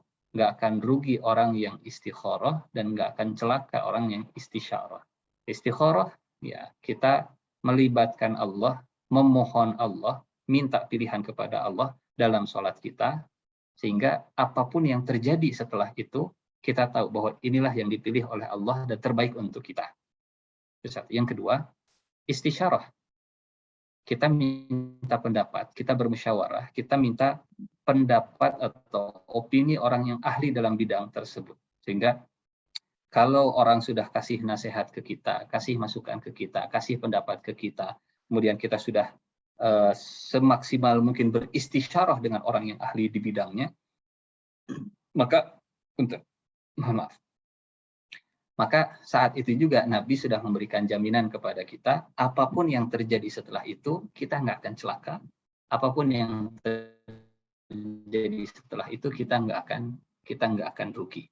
Istisyarah dan istikharah. Karena kalau tidak melibatkan dua hal ini, ya hanya sekedar mengandalkan potensi yang kita miliki, hanya sekedar kemudian memaksimalkan waktu 24 jam, bahkan kita nggak tidur sama sekali, tapi kita nggak melibatkan dua hal ini. Khawatir ada pilihan yang memang Allah itu nggak kasih, karena kita nggak melibatkan Allah Subhanahu wa Ta'ala. Karena kita milih ya, seperti tadi dalam kasus insya Allahnya Rasulullah Shallallahu Alaihi Wasallam, bongan saha kalau kata orang Sunda. Ya salah sendiri, kenapa tidak membawa nama Allah Subhanahu wa Ta'ala. Istikharah dan istisyarah. Itu mungkin Dok, wallahu a'lam bishawab. Ya, insya Allah sangat jelas Ustadz ya. Ustadz, ini ada satu lagi pertanyaan Ustadz, saya bacakan ya. Ya, silakan. Dari Mas Bima Ustadz, maaf Ustadz, ini langsung aja dua pertanyaan Ustadz. Yang pertama ini dari tadi saya terlewat, dari Ibu Farihatul Ustadz. Ibu Farihatul menanyakan, izin bertanya bagaimana cara menjelaskan atau memahamkan kepada anak-anak kita yang masih kecil tentang kodo dan kodar. Jadi bagaimana menanamkan kodo dan kodar pada anak. Kemudian yang kedua ini kita selesaikan pertanyaan Ustadz. Dari Mas Bima dari Norwegia Ustadz. Mati adalah takdir yang tidak bisa kita pilih. Namun bagaimana dengan umur? Apakah waktu spesifik kita akan mati adalah takdir yang tidak bisa kita ubah? Jadi maksud Mas Bima ini apakah umur ini bisa diubah atau takdir mati yang tidak bisa diubah? Mungkin seperti itu Ustadz. Tafadhol Ustaz. Bismillahirrahmanirrahim. Ya, untuk yang pertama tentang pemahaman takdir kepada anak kita, ini harus dimulai dari mengenalkan mereka kepada Allah Subhanahu wa Ta'ala. Karena qada dan qadar itu erat kaitannya dengan pemahaman atau keyakinan kepada Allah Subhanahu wa Ta'ala. Posisinya itu iman kepada Allah nomor 1, iman kepada qada dan qadar itu nomor 6. Iman ke Allah, iman ke malaikat, iman ke kitab, iman ke rasul, iman ke hari akhir. Yang nomor 6-nya iman kepada qada dan qadar. Karena khawatir kalau tidak dimulai dari iman kepada Allah Subhanahu wa Ta'ala, khawatir kemudian nanti ada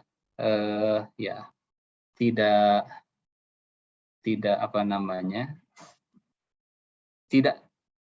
tepat ya memahamkannya. Kalau mengimani Allah Subhanahu wa Ta'ala atau iman kepada Allah, maka turunannya kita percaya Allah itu maha baik, Allah itu maha penyayang, Allah itu maha bijaksana, Allah itu maha tahu apa yang terbaik untuk hambanya, Allah itu tidak jahat, Allah itu maha Rahman, Rahim, dan seterusnya. Ini di bawah iman kepada Allah Subhanahu wa Ta'ala. Dan salah satu kebaikan Allah adalah Allah memberikan ketentuan, skenario, dan jalan hidup untuk kita. Sehingga pendekatan atau penamaan qada dan qadar bagi anak mungkin hari ini ya bisa dengan pendekatan yang namanya skenario, ya sutradara, ya, hanya sekedar untuk pendekatan saja. Saya kira itu mungkin untuk pertanyaan yang pertama. Kita mulai dari iman kepada Allah, baru setelah itu masuk setelah mengenalkan Allah maha baik, Allah maha bijaksana, Allah maha Rahman, Allah maha Rahim, baru kita belajar qada dan qadarnya Allah Subhanahu wa Ta'ala. Supaya dibungkus atau frame-nya itu positif kepada Allah ya, husnuzon kepada Allah Subhanahu wa Ta'ala.